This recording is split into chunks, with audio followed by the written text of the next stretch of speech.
Hi everyone, again this is Mikala Umbid. Welcome back to my YouTube channel. So in this video, we're gonna talk about Conic section ellipse.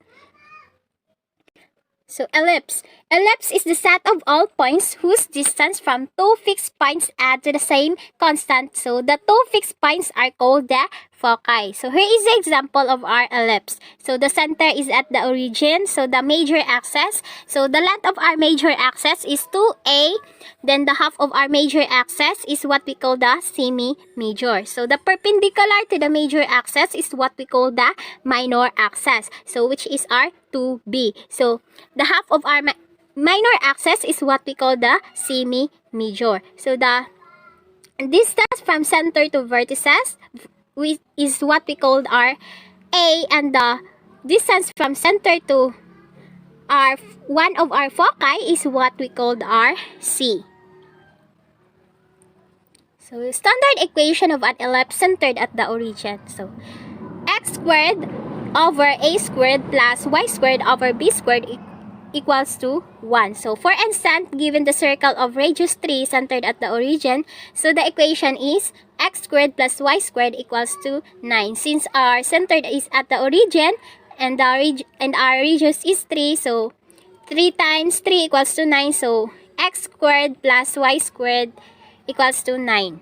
So when everything is divided by 9, so the equation becomes x squared all over 9 plus y squared over 9 equals to 1.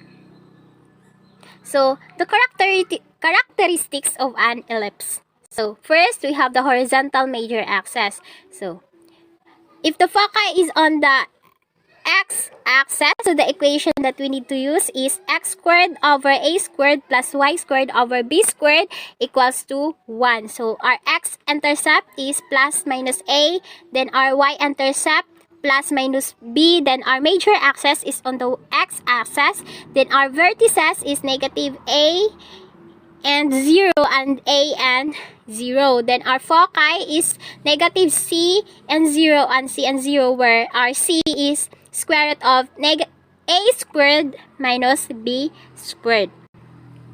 So next, vertical major axis. So here is the example of our vertical major axis. So if our foci is on the y-axis, so the equation that we need to use is x squared over b squared plus y squared over a squared equals to 1. So our x-intercept is plus minus b, then our y-intercept plus minus a, then our major axis is on the y-axis, then our vertices is 0 and negative a and 0 and a, then our foci is 0 and negative c and 0 and c, where our c is equal to square root of a squared minus b squared. Let's have an example. So the quantity of x minus 2 squared over 25 plus the quantity of y plus 3 squared over 9 is equals to 1. So we need to find first our center. So our h is 2, then our k is negative 3. So next we need to find our a. So a squared is equals to 25. So the square root of 25 is 5. Then our a is equals to 5. Then b squared equals to 9. So we need to square 9 so that we can get RB. So RB is 3. So next, we need to find our major axis. So our major axis is 2a. So we need to multiply 2 by the a. So the value of our a, which is 5. So 2 times 5 equals to 10. So our major axis is 10. So to find our minor axis, we have 2b. So we need to multiply b by 2. So the value of our b is 3. So 2 times 3 equals to 6. So our major axis is 6. So to find our vertices, we need to add h by a. So the value of our h is 2 plus the value of our a, which is 5. So 2 plus 5 equals to 7.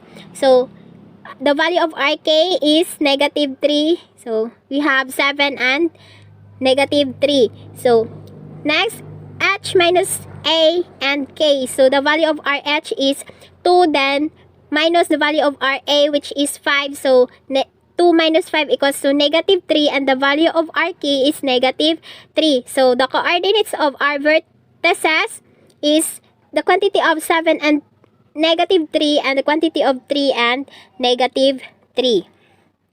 So, next, we need to find our co-vertices. So, to find our co-vertices, we have our H. So, the value of our H is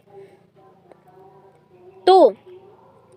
And next, we need to add the value of our K and B. So, the value of our K is negative 3 plus the value of 3 is 0. So, next, we have our value of our H, which is 2, and we need to subtract the value of RK, which is negative 3, minus the value of B, which is 3. So, negative 3 minus 3 equals to negative 6. So, the coordinates of our co-vertices are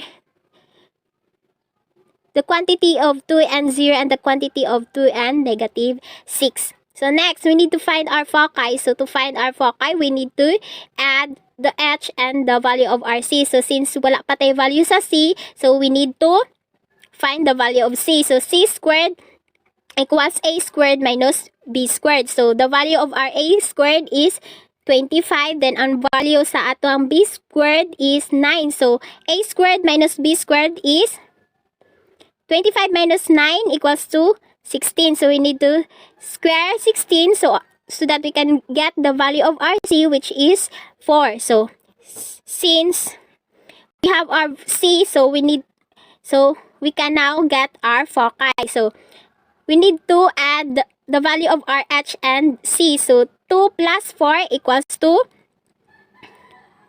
6. Then, the value of RK, which is negative 3. Then, subtract the value of our H to C. So, 2 minus 4 equals to negative 2. And the value of RK, which is negative 3. So our coordinates of foci are the quantity of 6 and negative 3, and the quantity of negative 2 and negative 3. So, that's all for this lesson.